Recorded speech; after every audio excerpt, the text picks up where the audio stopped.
Hi and welcome back to Softonic.com, where today we are looking at Wolfenstein The Old Blood.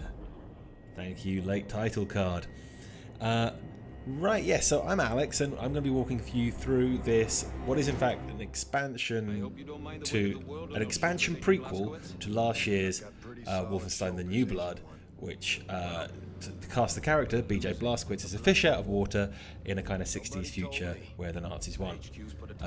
One of my worries about this game, and I'm not that far into it yet, is that it's going to be quite grey and bleak, but from this opening scene we kind of see that there's hope still to be had. They do have some brightness. So the game actually starts off quite slowly. You're a spy. You're in there with a Welsh agent, spy agent 1, I think his name was, and you're trying to infiltrate this Nazi stronghold, a fortress where their occult leader is trying to think of the best way to phrase it, trying to uncover the mysteries of the occult. And you kind of are partially successful in that. You make your way in. Again, more beautiful vistas going up to the castle. Yeah, it's not Wolfenstein. I believe that comes along later.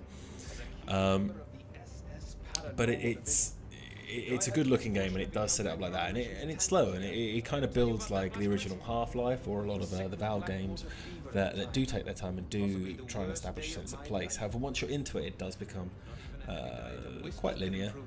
From what I've seen so far, there might be more, and does kind of fall back on some first-person shooter fare. Now, the first thing that you come into is where there's any kind of gunplay, is everything starts to go a bit wrong.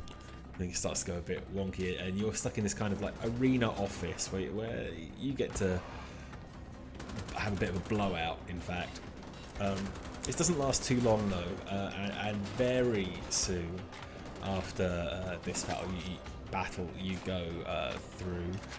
Well, this is kind of what I've heard called an abilities, as in they're teasing you with things that are going to happen later in the game. Like you're going to have this kind of power and weapons, but in fact, very quickly they take them all from you and put you in situations like this, where you're up against huge, hulking Nazi super soldier robots, which for some reason have to walk along electric guide rails. So these guys, who you fight for quite a lot of the first section of the game, actually, after that initial battle. And you're thrust into these situations where you're turning off the power, jacking them, taking their gun, and then getting through these electric doors in much the same way that you jack them. And it's slow, it's stealth, which is good, and it's very measured stealth, and it actually gives an excuse for that very metered out, we can't see you, we can only walk this way, that a lot of stealth games do. But it still is, for me, it went on a little bit too long.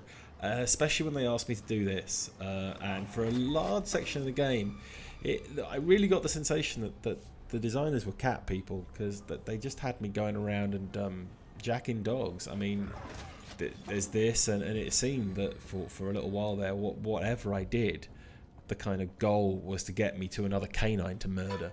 And I wasn't cool with that. It actually got a little bit disturbing. It got to the point that I was thinking about turning it off. See, here we go. We're climbing out of a hole.